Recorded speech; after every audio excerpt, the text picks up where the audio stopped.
Bien, mis hermanos, vamos a orar y rogarle al Señor que nos dé su gracia, como cantábamos esta tarde, para aprender más de su palabra en este punto que estamos tratando de la adoración.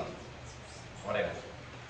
Señor, rogamos en el nombre de Cristo nuestro Salvador, tu gran misericordia, tu gracia, para que tengamos una mente lúcida esta tarde y podamos aprender tu palabra, para que tu Espíritu la aplique a nuestros corazones, para que nuestra adoración cada vez sea mejor, Señor, en tus términos, que te agrade verdaderamente, que al terminar cada culto podamos entender que te hemos adorado, que te hemos exaltado realmente en tus términos, que has sido agradado por tu iglesia. Danos esta bendición, Señor, por tu Hijo Jesucristo lo rogamos. Amén. Amén. Bien, esta tarde vamos a ver, bajo este título, la enseñanza, elementos indispensables para adorar al Señor.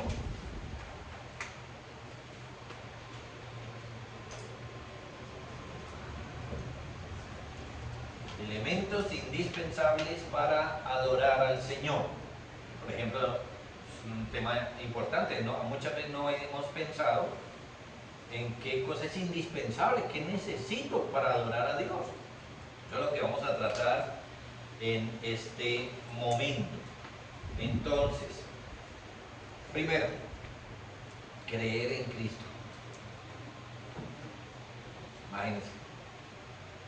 Curiosamente, tema clave, ¿no? Que siempre estamos mencionando, la importancia de la fe, pero no solamente para la salvación, como para mi beneficio, sino también para poderme acercar al Señor. Miren, la Escritura nos enseña que todos los seres humanos somos pecadores desde que nacemos, es más, desde que somos engendrados, dice la Escritura. Por ejemplo, el salmista dice: he aquí, en maldad he sido formado, y en pecado me concibió mi madre. Bueno, algunos piensan que fue que la mamá de él cometió pecado, pero eso es una mala interpretación del pasaje, porque él no está hablando de la mamá, sino está hablando de él. Quiere decir, ¿cómo es que se entiende el pecado en él? En otro salmo dice: se apartaron los impíos desde la matriz, se descarriaron hablando mentira desde que nacieron. Lo que nos está mostrando la naturaleza pecaminosa. La naturaleza pecaminosa hace parte ahora del ser humano. Entonces, una vez engendrado un nuevo ser humano, se engendra también un nuevo ser humano pecador. Estos son pasajes que nos muestran, hermanos, que los efectos del pecado han sido devastadores para todos los seres humanos. Antes de nacer ya estamos alejados de Dios, y cuando nacemos somos practicantes del pecado. De alguna u otra manera, buscamos nuestro propio camino, como lo dice Isaías, que dice: todos nosotros nos descarriamos como ovejas, cada cual se apartó por su camino. Cada uno de nosotros, después de que nacemos y empezamos a crecer, escogemos nuestro propio camino, básicamente un camino de idolatría, un camino de pecado, un camino donde le damos rienda suelta al pecado. Pero miren, el hecho de que seamos pecadores, el hecho de que no creamos en Dios, no nos quita el deber de adorarlo. Es un tema interesante, porque el que nos creó para adorarlo. Fuimos nosotros los que pecamos, y la demanda sigue. El Señor sigue demandando que el ser humano lo adore, pero el ser humano ahora no puede y no quiere. De ahí que, como les he mencionado, Romanos capítulo 1 acusa a la gente, dentro de ellos a nosotros, que no le glorificaron como a Dios ni le dieron gracias. No lo adoraron como a Dios. Es decir, entonces, toda la humanidad tiene el deber de adorar a Dios. Nosotros tenemos el deber de adorar a Dios, pero toda la humanidad, todos todos tienen que guardar el día del Señor, todos tienen que adorarlo, todos tienen que ofrendar, pero las personas, al ser pecadores, escogen su propio camino, se alejan del Dios verdadero y precisamente por eso no pueden ni quieren adorar al Señor correctamente. Sin embargo, como el Señor nos creó para adorar, eso es un chip que hay en nosotros. Todo ser humano tiene la tendencia a adorar, porque así nos creó el Señor. Es como el hambre, ¿no? Uno le da hambre. ¿Y por qué nos da hambre? Porque así nos creó el Señor, con ese mecanismo, digámoslo así, de estarnos alimentando para tener toda la fuerza, todos los elementos que necesita nuestro cuerpo, y eso se agota y hay que volver a comer. Así nos creó el Señor. Entonces también nos creó para adorarlo. Entonces el ser humano pecador lo que hace es adorar cualquier otra cosa menos el Dios verdadero, porque no le conoce, no conoce a Dios, no sabe quién es Dios, pero tiene deseo de adorar. Cada uno se hace una imagen de Dios, ya sea hecha literalmente o una idea de Dios. Eso también es idolatría, y es más, a esa se le llama idolatría principal. No solamente que haga uno un muñequito para adorarlo, eso es idolatría, pero también si yo tengo una idea errónea de Dios, eso es idolatría. Cada uno se hace una idea de Dios. Por ejemplo, hay personas que, aunque no tengan un Dios desde la perspectiva religiosa, su Dios puede ser el trabajo, su Dios puede ser otra persona, un hijo, un esposo, alguna cosa que tenga, alguna situación. Puede que no se arrodille a adorarlo, pero si es lo más importante para él, también es un ídolo.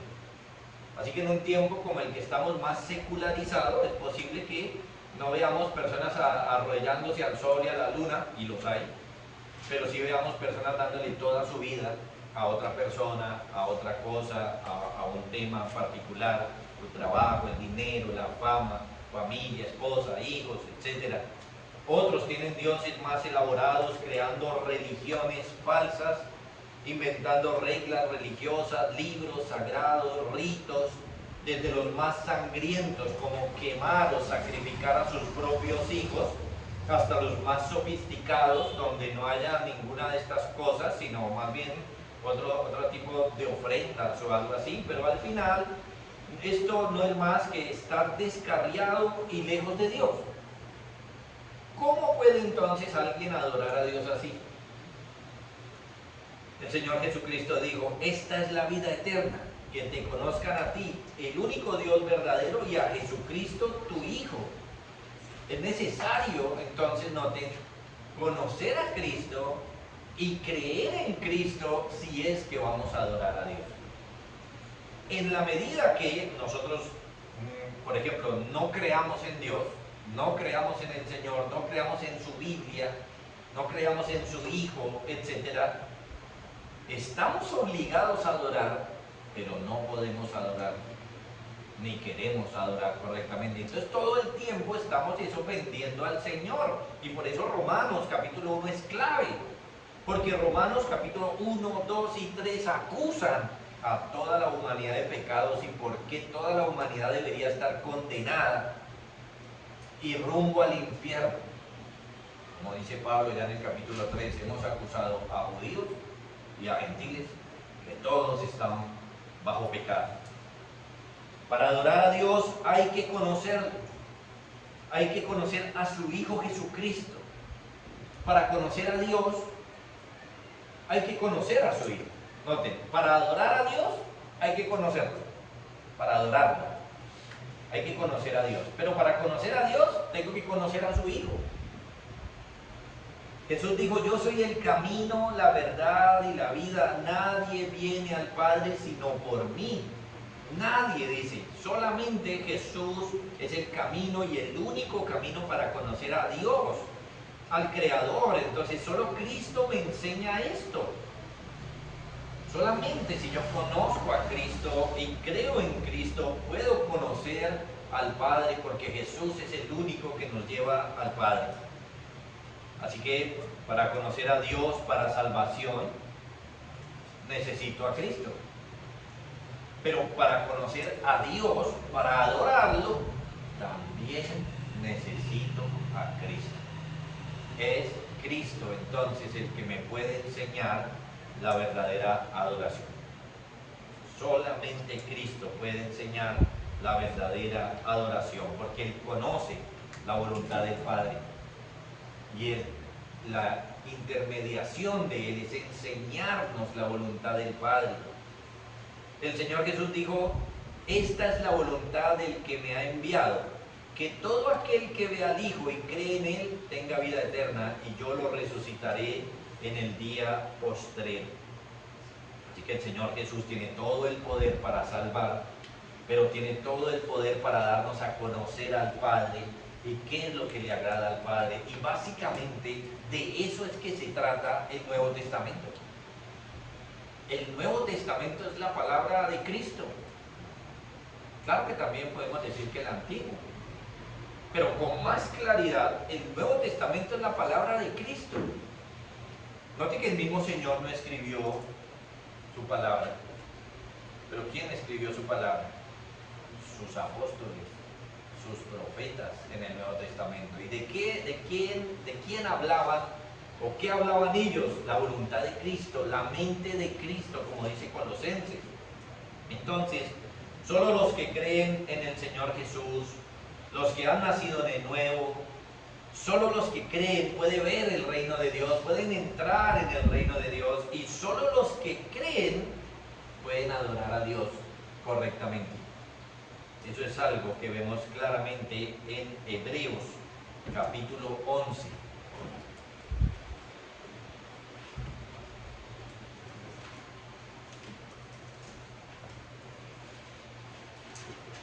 Hebreos, capítulo 11, nos enseña esta verdad.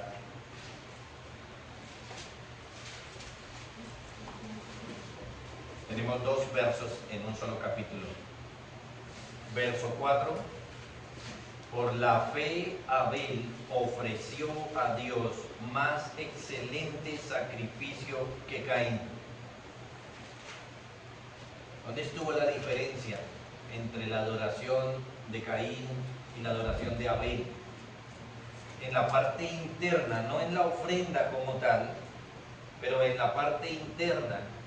¿Dónde estuvo la diferencia entre Caín y Abel? En la fe. Abel, su ofrenda, su adoración fue recibida, según este pasaje. ¿Por qué? Porque la hizo con fe, mientras que Caín no. Verso 6: pero sin fe es imposible agradar a Dios, porque es necesario, miren, es obligatorio, tiene un carácter de obligatoriedad, que el que se acerca a Dios crea que le hay, y además que es galardonador de los que le buscan. La fe es indispensable para adorar a Dios. Entonces, todas las personas tienen que adorar, pero solamente puede ofrecer una buena adoración el que tiene fe. Segundo, no es solo la fe. Segundo, tener la Biblia como única fuente para la adoración.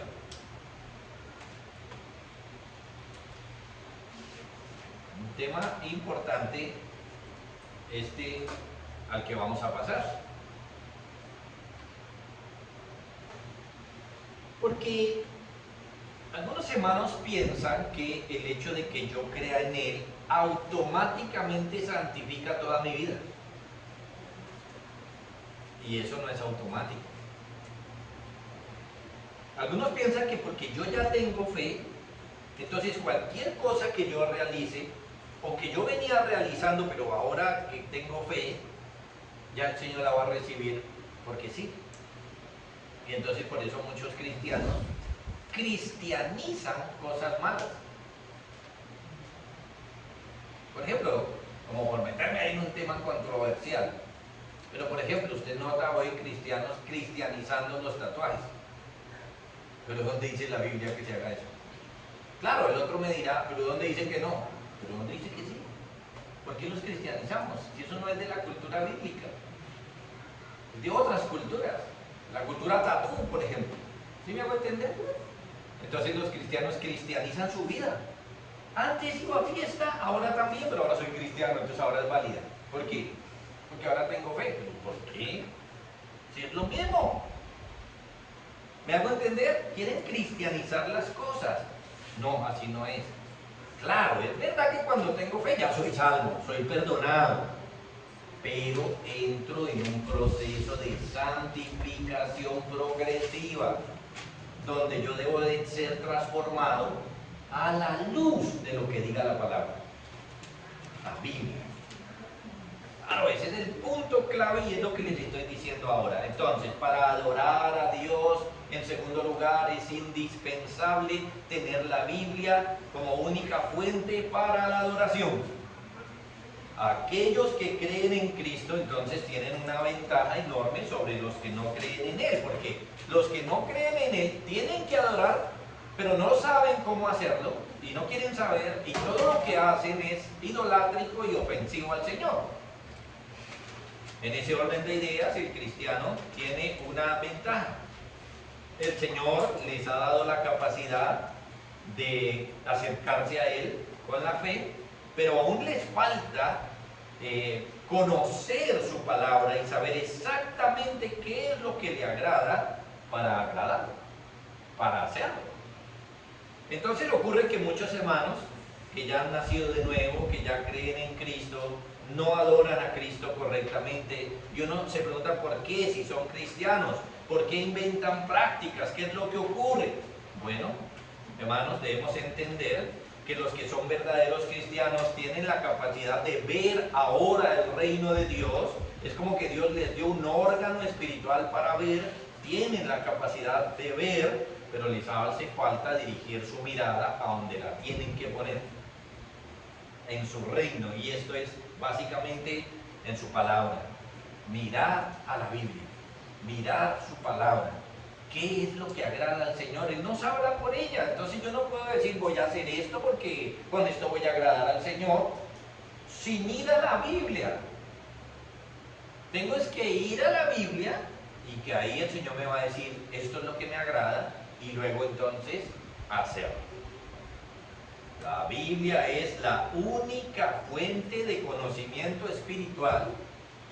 Por lo tanto, caen en el error de Nadab y Abiú o Usa, que hicieron las cosas de corazón, que hicieron las cosas con sinceridad, pero no de acuerdo a la palabra del Señor. Y Dios los castigó, porque aunque tuvieran la capacidad de ver, no miraron donde tenían que mirar.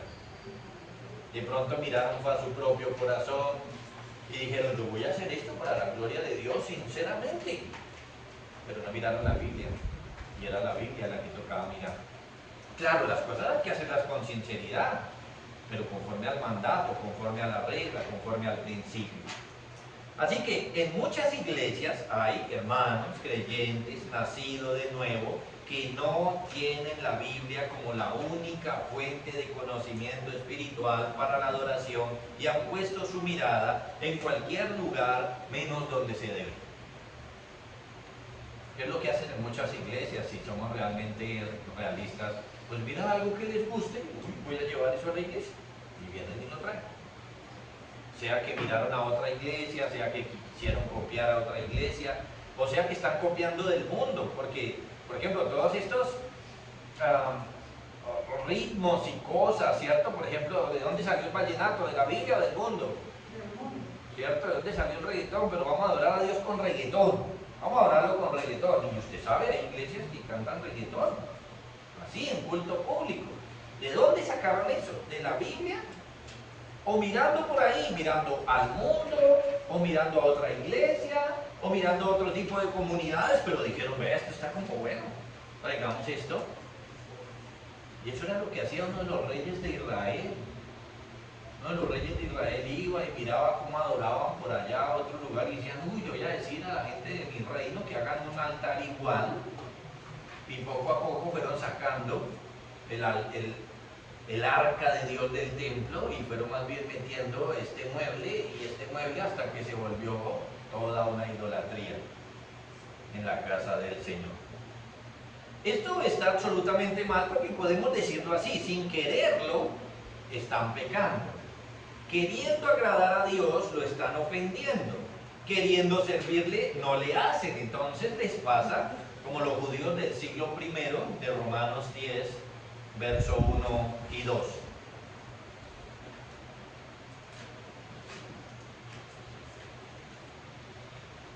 Allí dice, hermanos, ciertamente el anhelo de mi corazón y mi oración a Dios por Israel es para salvación, porque yo les doy testimonio de que tienen celo de Dios, pero no conforme a ciencia. Ahí está. Tienen celo, tienen ganas, tienen esfuerzo, quieren servirlo, quieren hacer su voluntad, pero no conforme a ciencia, es decir, no conforme a conocimiento, no conforme al conocimiento bíblico, no conforme a un conocimiento correcto, sino a lo que a ellos se les ocurrió pensar y entender. Entonces tenemos personas celosas por Dios, pero ese celo tenía un grave problema y era que era un celo ignorante, era un celo no conforme a la Biblia, no conforme a la verdad. Por lo tanto, resultaban haciendo todo lo contrario de lo que querían hacer. Querían agradarlo, terminaban ofendiéndolo. Esa fue la experiencia del mismo apóstol Pablo. Él dice que cuando era apenas un judío, él aventajaba a todos en su nación y era más celoso. ¿Y qué estaba haciendo? Por ejemplo, un pasaje impactante es cuando dice que él respiraba amenazas y muerte contra la iglesia. Y después lo lamenta porque tiene que decir, yo perseguí a la iglesia de Dios. Yo la perseguí. Y luego lo dice que fue por ignorancia. Aunque era un hombre estudiado, pero habían torcido las escrituras, entonces estudiaba esa torcedura, no resultaron haciendo lo que Dios quería, sino todo lo contrario. Esto fue lo que le pasó a la iglesia de Corinto, que ya se los he mencionado, 1 Corintios 11, 17, donde dice, pero al anunciaros esto que sigue, no os alabo, porque no os congregáis para lo mejor, sino para lo peor. 1 Corintios 11, 17. Imagínense, la iglesia, gente que tenía fe verdadera, creyentes verdaderos, cuando se reunían para adorar a Dios, no se reunían para lo mejor, sino para lo peor. ¿Por qué? Porque no observaron en sus reuniones obediencia estricta a la palabra de Dios. ¿Lo notan? Así que un elemento indispensable es tener fe. Si yo no tengo fe, entonces yo debo adorar, pero no podré hacerlo ni querré hacerlo. Pero luego otro elemento indispensable es la palabra de Dios y ser obedientes a la palabra de Dios. Porque si no, si yo hago lo que quiero, aún teniendo fe, pero si hago lo que quiero, entonces no nos vamos a reunir para lo mejor, sino para lo peor. Ahora, esto es muy claro porque en 1 Corintios, uno de los pecados que se le está llamando la atención a estos hermanos es que tenían problemas entre ellos, era que había divisiones, ¿cierto? Pablo cuando inicia dice, es cierto, se oye que hay entre vosotros divisiones, y en parte lo creo, pues porque es necesario que haya divisiones, pero en parte no, en parte ustedes están pecando, en parte eso está mal, en parte eso no se hace. El mismo Señor Jesucristo en el Evangelio dijo, mire, si usted viene a adorar y se acuerda que tiene un problema con el hermano, deje su ofrenda ahí y vaya y arregle. Note, esa es la norma. ¿Qué estaban haciendo los de Corinto? No hicieron caso. Entonces se reunían a adorar y esa división la seguían expresando mientras adoraban. Porque un caso que menciona Pablo es que entonces uno comía, el otro se embriagaba y los otros sí comían o no, eso es problema de ellos. Ahí se notaba la división. O sea que no solucionaron lo que el Señor les dijo.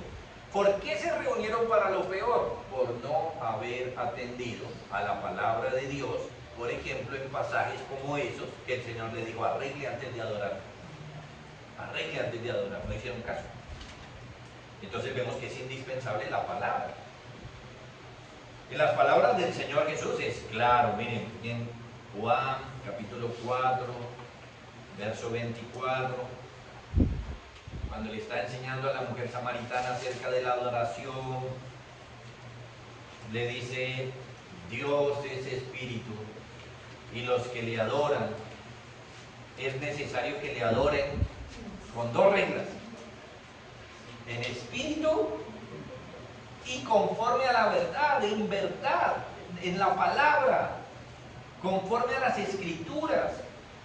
Así que adorar a Dios y no tener en cuenta qué dice la palabra, qué prohíbe o qué aprueba, es definitivamente un camino para estar haciendo lo peor.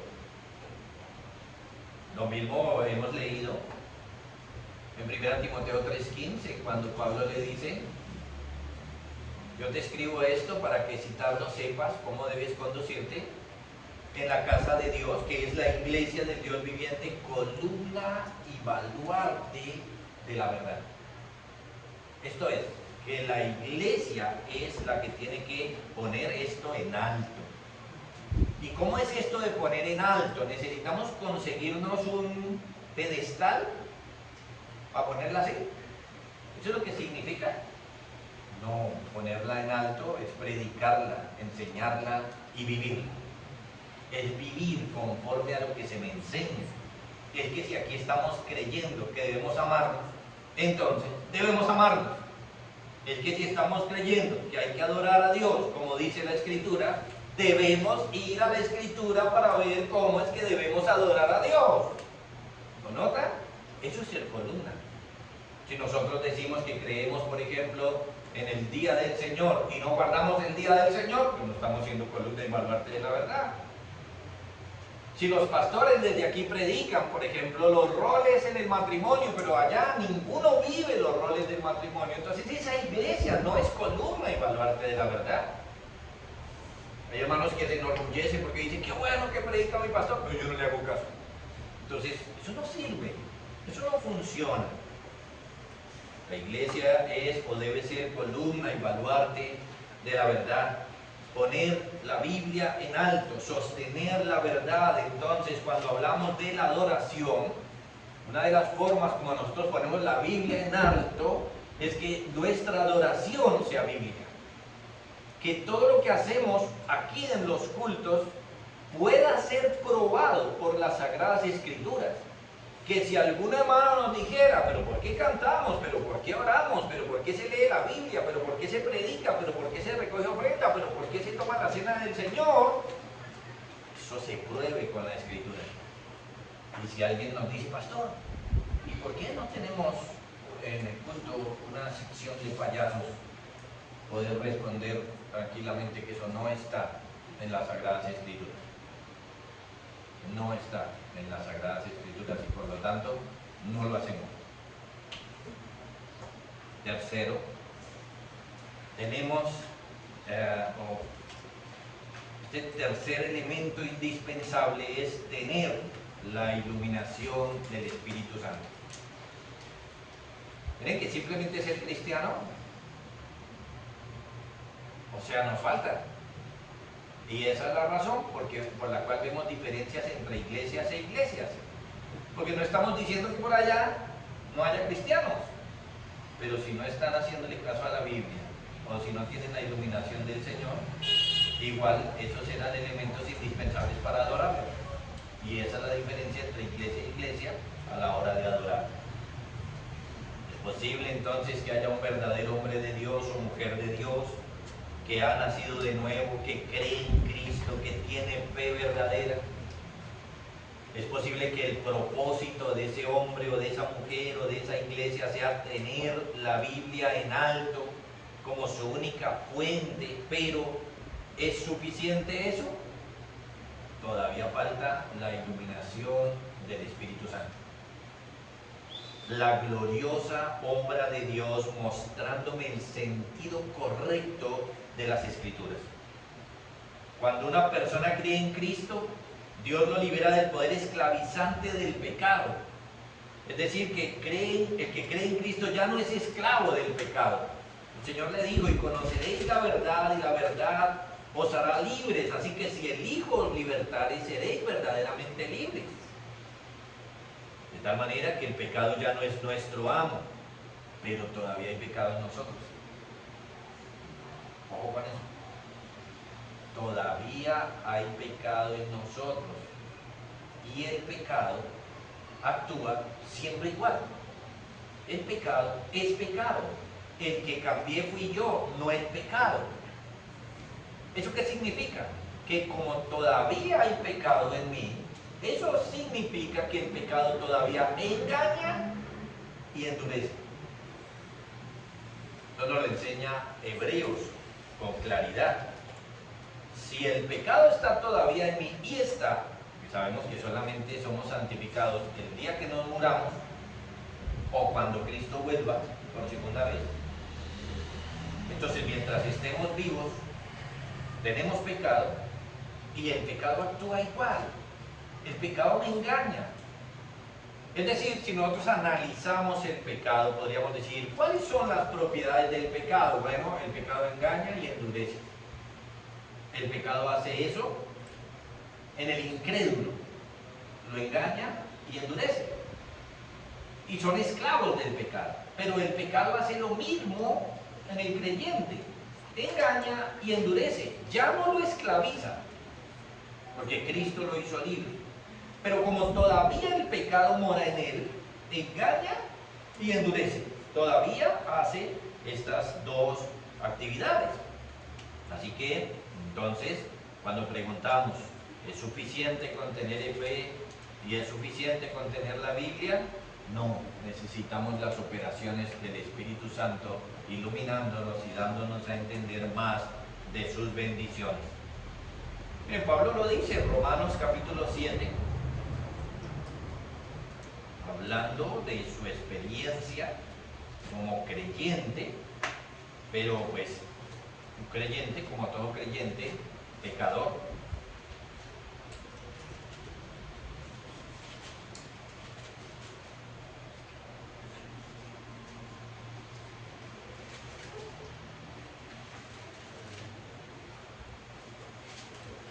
Romanos 7, verso 14 dice, porque sabemos que la ley es espiritual, pero yo soy carnal, vendido al pecado, porque lo que hago no lo entiendo, pues no hago lo que quiero, sino lo que aborrezco, eso hago. Y si lo que no quiero esto hago, apruebo que la ley es buena. De manera que ya no soy yo quien hace aquello, sino el pecado que mora en mí. Y yo sé que en mí, esto es en mi carne, no mora el bien. Porque el querer el bien está en mí, pero no el hacerlo. Porque no hago el bien que quiero, sino el mal que no quiero, eso hago. Y si hago lo que no quiero, ya no lo hago yo, sino el pecado que mora en mí. Así que queriendo yo hacer el bien, hallo esta ley, que el mal está en mí. El mal está en mí. Porque según el hombre interior me deleito en la ley de Dios, pero veo otra ley en mis miembros, que se revela contra la ley de mi mente y que me lleva cautivo a la ley del pecado que está en mis miembros, miserable de mí. ¿Quién me librará de este cuerpo de muerte? ¿Y su esperanza? Gracias doy a Dios por Jesucristo nuestro Señor. Así que yo mismo con la mente sirvo a la ley de Dios, mas con la carne a la ley del pecado. La realidad es que el pecado todavía está en nosotros. Eso lo vemos todos los días. Nosotros no queremos pecar y cuando nos damos cuenta hemos cometido algún pecado y nos torturamos porque decimos, pero ¿por qué hice eso? Y nos arrepentimos y nos duele y sufrimos. Pero ahí está el pecado. Es una realidad y eso debemos entenderlo. ¿Y qué hace el pecado en nosotros? Es decir, ¿cómo actúa el pecado en nosotros? Hebreos capítulo 3, leamos versos 12 y 13.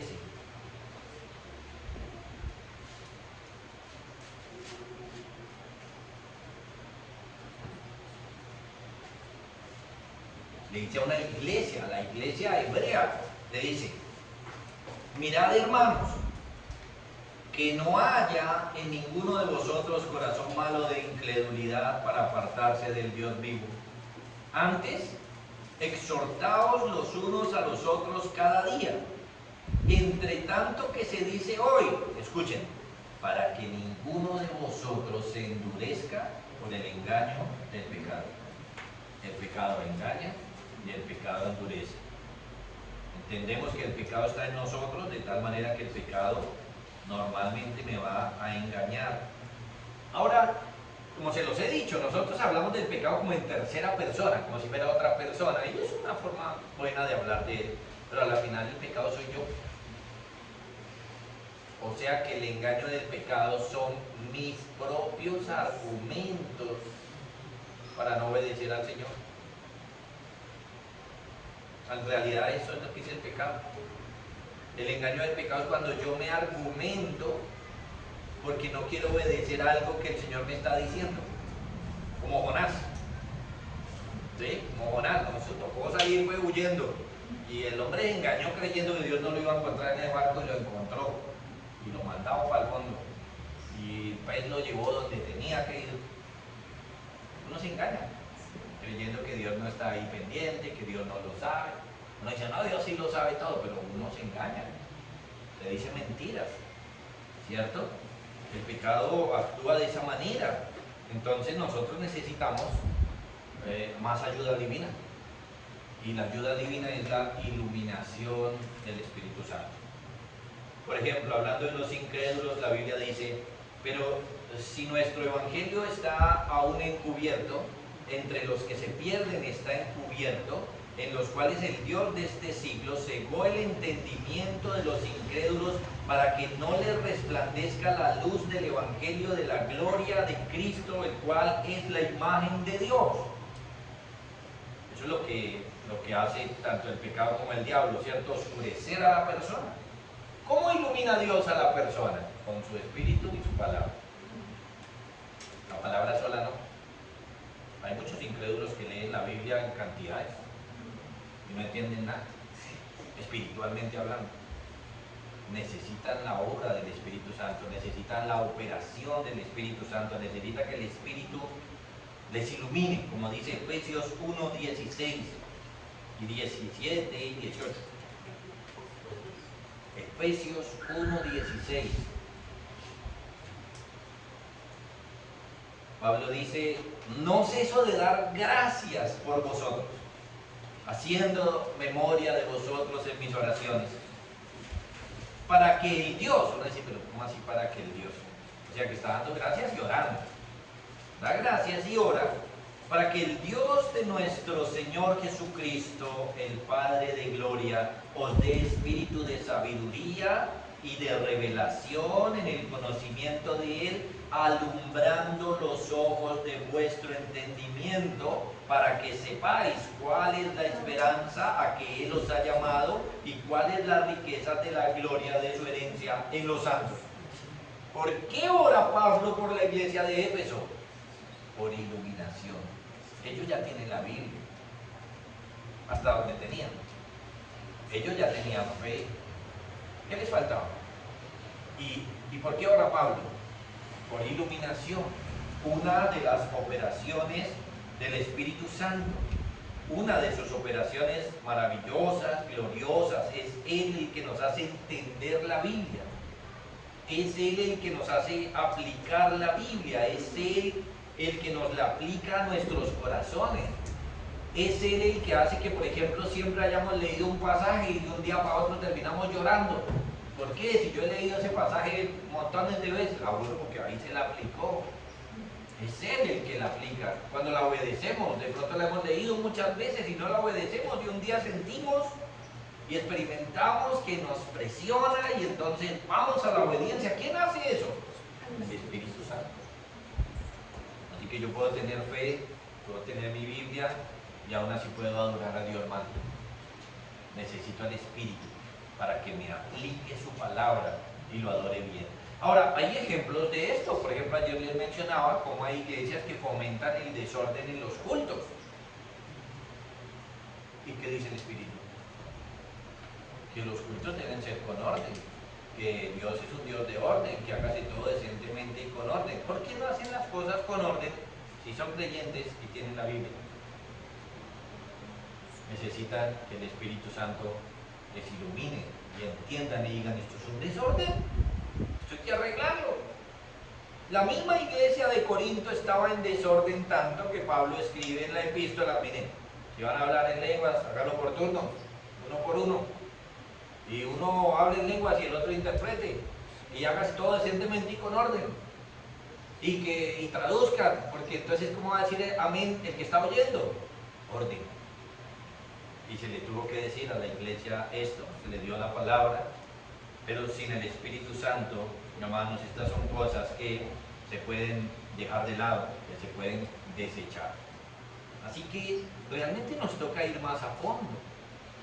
Si vamos a adorar a Dios bien o mejor de lo que lo hacemos, necesitamos entonces ser creyentes verdaderos, necesitamos tener en alto la palabra de Dios, que lo que diga la Escritura eso es lo que vamos a hacer, y necesitamos rogarle al Señor que nos ilumine, que nos ilumine. Por ejemplo, ¿por qué un hermano puede pensar que Dios se puede adorar con rock, cuando el rock fue inventado precisamente para ofender a Dios? El primer rock que se escribió se titula Rockeando con Dios, y la idea precisamente era esta burla a la iglesia de su tiempo, y la idea era, ahora más bien me voy a poner a bailar con Dios, rockeando con Dios, bailando con Dios en estos términos. ¿Cómo un hermano puede decir vamos a adorar al Señor con rock? Claro, el hermano dirá, la Biblia no lo dice, ¿cierto? La Biblia no menciona el rock, no lo rechaza, pero la Biblia sí dice cosas como, por ejemplo, ¿por qué ustedes mezclan lo santo con lo profano? Por ejemplo. Claro, si el Espíritu Santo sellara esa palabra en nuestros corazones cuando vamos a adorar, diríamos, uy, espera un momentico, no sea que estemos aquí mezclando lo santo con lo profano en nuestra adoración. ¿Cómo debemos adorar a Dios? Bueno, nosotros estamos planteando, bajo la idea de principio regulador, y no somos nosotros, esto se ha estado enseñando desde los tiempos de la Reforma, que la Biblia contiene todo lo que necesitamos para adorar a Dios bien. El principio regulador enseña precisamente que la adoración es verdadera, es solamente lo que diga las Sagradas Escrituras, ya sea por mandato, principio o ejemplo. Solamente. Y cualquier otra cosa que nosotros le añadamos, está mal. Así que, amados hermanos, noten, necesitamos conocer a Dios, necesitamos ser creyentes, verdaderos, ¿no? Y cuando ya hay una iglesia verdadera, bueno, ahí ya superamos esta parte. Debemos poner la Biblia en alto, es decir, que tenemos que estudiar más este tema. Miren, yo a veces le enseño a hermanos, hay hermanos que ni saben, hay hermanos que son músicos, por ejemplo, y uno le dice, ¿usted no ha visto que en la Biblia hay unos pasajes que dicen que en el tiempo de David tocaban música para Jehová? Música, ni siquiera estamos hablando de letras, porque las letras son los salmos. Estamos hablando de música. Sí, ¿dónde dice eso? Bueno, claro, nos toca estudiar la Biblia. Hay que poner la Biblia en alto. Hay que poner la Biblia en alto. ¿Quién fue el que organizó mejor la adoración en el tema musical? David, con los instrumentos que yo hice, dice él. Con los que yo hice. Así que hay que analizar la situación, hay que profundizar, hay que estudiar. Tenemos que poner la Biblia en alto también en el tema de la adoración. No solo en eso, en la reverencia, en el temor, en el gozo, en el orden, ¿no? Cosas que hemos visto. Tenemos que poner la Biblia en alto y necesitamos rogarle al Espíritu Santo que nos ilumine para que cuando pasemos por todos esos pasajes realmente podamos coger lo que debemos aplicar y aplicarlo. Porque si bien es cierto que nuestra adoración ahora no tiene sacrificios, no estamos aquí para matar ovejitas y matarlas y partirlas y hacer todo ese trabajo que hacían antes, eso es un elemento que pasó. Hay elementos que permanecen. Por ejemplo, en el Antiguo Testamento se ofrendaba, ahora hay que ofrendar. En el Antiguo Testamento oraban, ahora hay que ofrendar. Entonces, ¿qué cosas? Hay que estudiar qué cosas han pasado, qué cosas persisten. que el Espíritu Santo nos ilumine. Necesitamos que el Espíritu Santo nos enseñe y nos guíe. Y entonces nosotros a conciencia podamos hacer una adoración correcta. Pero miren, a la luz de esto, la adoración no es cualquier cosa. A la luz de esto nosotros debemos estar en el buen sentido, preocupados por cómo es que estamos adorando al Señor. Eso no es que llegamos y cantamos y nos fuimos y ya, sino, bueno, voy a ver, esto sí está bien hecho. Estas letras sí están buenas. Nuestra música es acorde. La actitud nuestra está bien. Los elementos del culto son los que son, o tenemos metidos, inventados, y nos toca sacar, o nos falta meter algo más.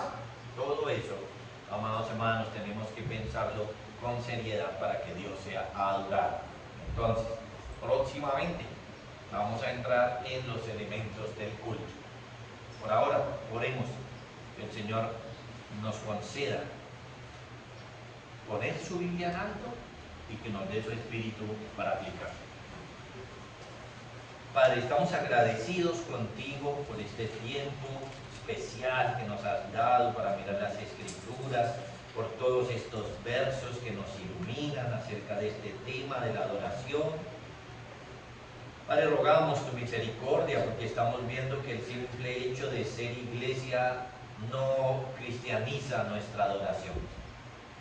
Tenemos que aprender a adorarte, tenemos que hacerlo bien, como tú dices. Enséñanos, Padre, enséñanos por tu palabra, ilumínanos para que tu Espíritu nos guíe. Y una vez, Señor, que estemos seguros de lo que dice tu palabra, pongamos en alto esas verdades. Que seas adorado por nosotros, como tú lo mandas, como tú lo dices. Que seas agradado, que nos reunamos para lo mejor, no para lo peor. Señor, danos la gracia de adorarte siempre, de la forma como tú quieres, de la mejor manera. Perdónanos cada vez que lo hemos hecho mal, mediocremente, Señor, cada vez que realmente no ha salido glorificado, exaltado por nosotros. Perdónanos, porque entendemos que tenemos que adorarte, que tú eres Dios y que eres digno de la adoración religiosa, que especialmente tu iglesia debe rendírtela y que debe hacerlo bien. Perdónanos por ello y permite que estas enseñanzas pongan peso en nuestro corazón para que nos cercioremos acerca de lo que estamos haciendo y lo hagamos bien y mejoremos todo lo que haya que mejorar. Padre, bendice tu iglesia, bendice esta pequeña iglesia, por tu Hijo Jesucristo lo rogamos. Amén. Amén. Hermanos, el Señor les bendiga grandemente.